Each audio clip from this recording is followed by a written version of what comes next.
एक युवक गुरु का नया नया शिष्य बना था। उसके मन में बहुत सारे सवाल थे जो वह गुरु से पूछ लेना चाहता था। एक दिन वह गुरु के पास आया और उसने कहा, गुरुदेव, मैंने देखा है पहले लोग आपस में बहुत प्रेम करते हैं, फिर धीरे धीरे उनमें झगड़े होते हैं, लड़ाई होती है और एक दूसरे को वह भला बुरा कहने लगते हैं। फिर रिश्ते टूट जाते हैं और प्रेम नफरत में बदल जाता है। ऐसा क्यों होता है? गुरु ने कहा, यह जानने के लिए तुम्हें मेरे साथ चलना होगा। गुरु शिष्य को लेकर एक गांव में पहुंचे। वहां एक घर के द्वार को उन्होंने खटखटाया।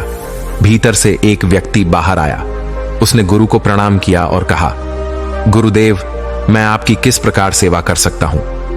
गुरु ने उस व्यक्ति से कहा, क्या तुम्हारी पत्नी के साथ विवाद समाप्त हो गया? क्या अब तुम खुश हो? उस व्यक्ति ने कहा, मैंने गलती की। गुरुदेव, उस औरत से शादी करके वह बिल्कुल भी अच्छी नहीं है। वह मेरा और मेरे परिवार का ख्याल नहीं रखती। वह हमेशा अकड़ कर बात करती है। वह हमेशा गुस्से में रहती है। उसने कभी मेरी कोई बात मानी ही नहीं। वह बिल्कुल भी अच्छी नहीं है। ईश्वर ने मेरे भाग्य में इतनी बुरी पत्नी लिख दी। अब वह मुझे छोड़कर घर चली गई है और अब मैं चाहता हूं कि वह वहीं रहे और कभी मेरे जीवन में ना आए। गुरु ने अपने शिष्य से कहा, देखा तुमने, यही मनुष्य का स्वभाव है। हर मनुष्य के अंदर अच्छाई और बुराई दोनों होती है, परंतु मनुष्य केवल बुराई को ही याद रखता है, अच्छाई को नहीं। और जब वह किसी की बुराई करने पर आता है तो वह शुरू से लेकर आखिर तक सब कुछ बुरा ही देखता है और बोलता है। और जब वह अपने मन में सब कुछ बुरा ही बैठा लेता है, तब वह यह आशा करता है कि इसके जीवन में सब अच्छा हो। बुराई से जीवन में अच्छाई कैसे पनप सकती है? अच्छाई लाने के लिए, जीवन में सुख और शांति लाने के लिए हमें अच्छाई को तो देखना ही होगा। पर यह काम कोई नहीं करता, क्योंकि ऐसा करने से मनुष्य के अहंकार को चोट पहुंचती है और वह अपने अहंकार से गिरना नहीं चाहता। उस व्यक्ति ने कहा, गुरुदेव, आप यह क्या कह रहे हैं?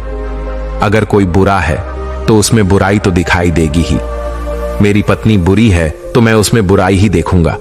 उसने आज तक ऐसा कोई काम नहीं किया जिससे मैं खुश हो सकूं। गुरु ने कहा, क्या तुमने कोई ऐसा कार्य किया जिससे तुम्हारी पत्नी खुश हो सके? उस व्यक्ति ने कहा, उसने कभी मुझे ऐसा कोई मौका नहीं दिया गुरुदेव कि मैं उसके लिए कुछ कर सकूं। गुरु ने कहा, चलो तुम ये सारी बुराइयां छोड़ दो, भूल जाओ। अपनी पत्नी की कोई एक अच्छाई याद करो और मुझे बताओ। उस व्यक्ति ने कहा, एक बार मेरी मां बहुत बीमार हुई थी, तब उसने उनकी बहुत सेवा की थी। उस समय उसने दिन रात का भी ध्यान नहीं रखा था। गुरु ने कहा, क्या इसके अलावा तुम्हें कोई और अच्छाई याद आ रही है? उस व्यक्ति ने कहा, हां, वह हमेशा समय पर उठती थी और वह मेरे माता पिता और मेरे खाने का बहुत ख्याल रखती थी। एक बार जब मैं बहुत बीमार हो गया था, तब वह रात भर जाग जाग कर मुझे दवाई दिया करती थी। वह बहुत मेहनती थी और उसे कोई तकलीफ भी होती थी तो वह मुझे बताती नहीं थी। वह हमेशा इसी प्रयास में लगी रहती थी कि मैं खुश रह सकूं। यह कहते कहते उस व्यक्ति के आंखों से आंसू आ गए और उसने कहा, गुरुदेव, मुझे ये क्या हो गया?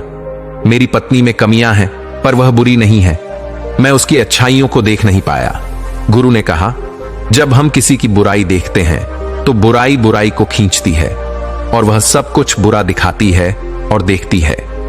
आपके जीवन में सब कुछ बुरा होने लगता है, पर जब आप किसी की अच्छाई देखते हैं तब अच्छाई अच्छाई को खींचती है और आपके साथ सब कुछ अच्छा होने लगता है। वह व्यक्ति गुरु को प्रणाम करके अपनी पत्नी को लेने के लिए वहां से चला गया।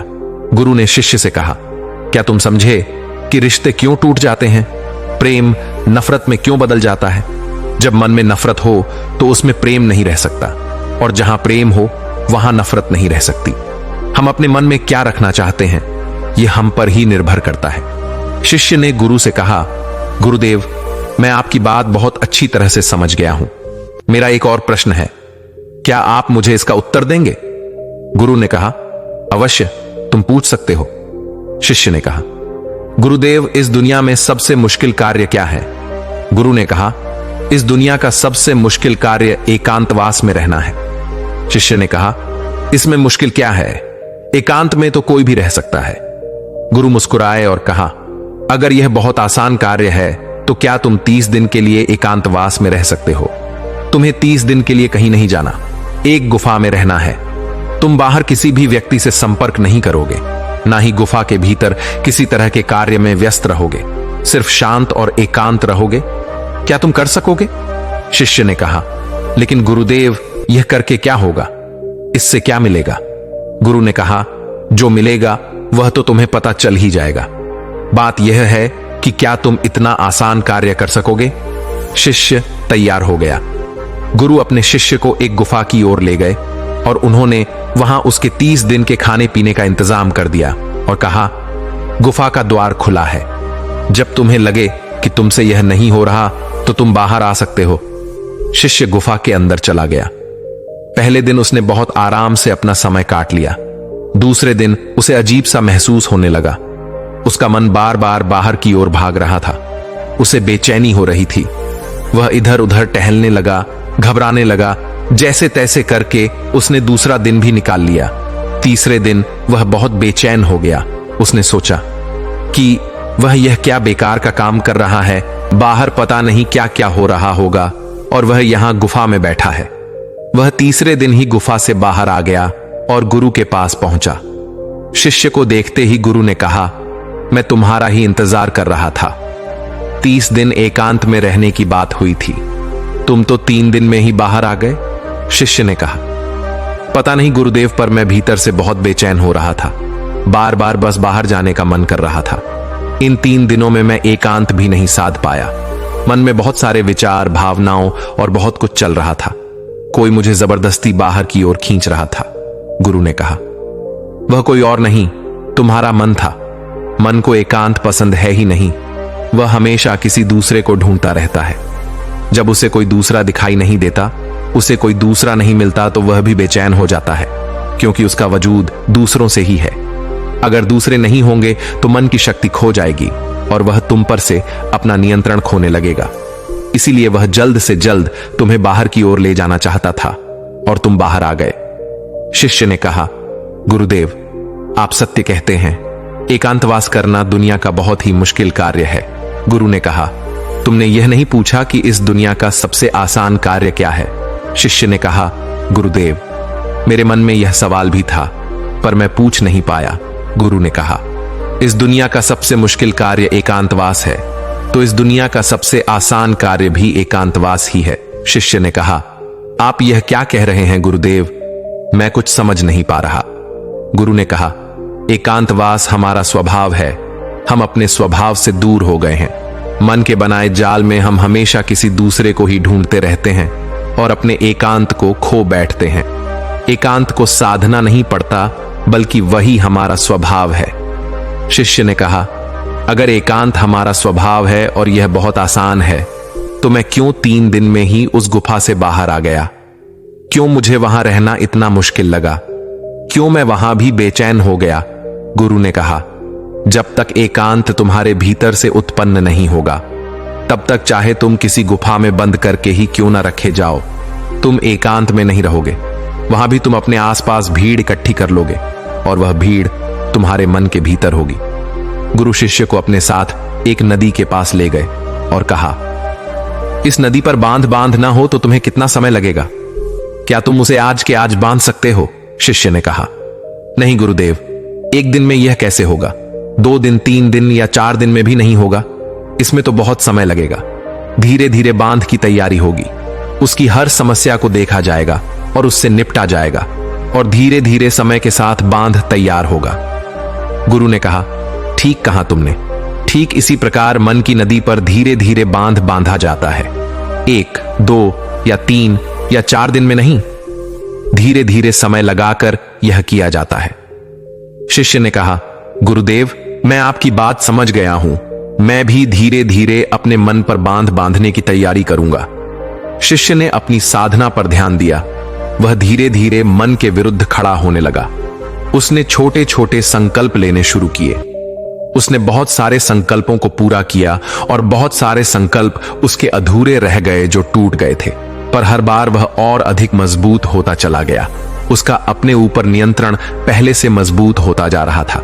धीरे धीरे उसके छोटे छोटे संकल्प बड़े संकल्पों के रूप में उभरने लगे। फिर एक दिन उसने संकल्प लिया और वह उस गुफा के भीतर चला गया। 30 दिन वह उस गुफा से बाहर नहीं आया।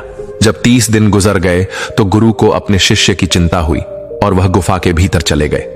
उन्होंने देखा कि उनका शिष्य बिल्कुल शांत होकर एक स्थान पर ध्यान में बैठा हुआ है। गुरु को देखते ही शिष्य खड़ा हो गया और उन्हें प्रणाम कर कहा, गुरुदेव, आप सत्य कहते थे। एकांतवास करना बहुत ही आसान कार्य है।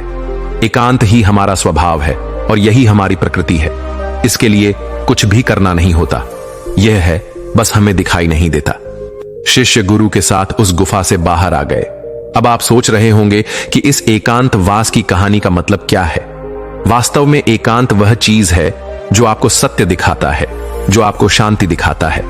आप अपने जीवन में बहुत छोटी छोटी चीजों में उलझे रहते हैं, जो इतनी मामूली है कि जिनके होने या ना होने से कोई फर्क नहीं पड़ता, पर आपके जीवन में वह बहुत मायने रखती है और आपका जीवन उनके चारों ओर घूमता रहता है।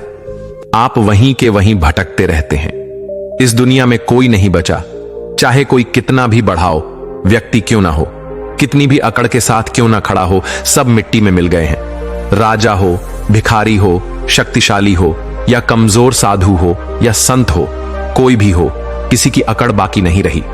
जिन छोटी मोटी चीजों के लिए आज आप इतना लड़ते झगड़ते रहते हैं, क्या करोगे? इन सब चीजों का कुछ पल ही लगते हैं शरीर को मिट्टी बनने में और तुम ऐसे लड़ रहे हो जैसे कि तुम हमेशा यहीं रहने वाले हो। कुछ समय मिला है, बहुत कीमती है, उपयोग कर लो, कुछ सीख लो, कुछ जान लो, कुछ तो जीवन जी लो। सब कुछ जानते हुए भी हम कुछ नहीं जानते। बस यही हमारी विडंबना है और यही हमारी बेहोशी है और इसी से बाहर निकलने का नाम जागरण है और जागृति है और होश है और बुद्धत्व भी है। दोस्तों, इस कहानी से आपने क्या समझा? अपने विचारों को, अपने भावनाओं को एक कमेंट के माध्यम से जरूर बताएं। क्या पता आपके एक कमेंट से किसी का जीवन बदल जाए। धन्यवाद।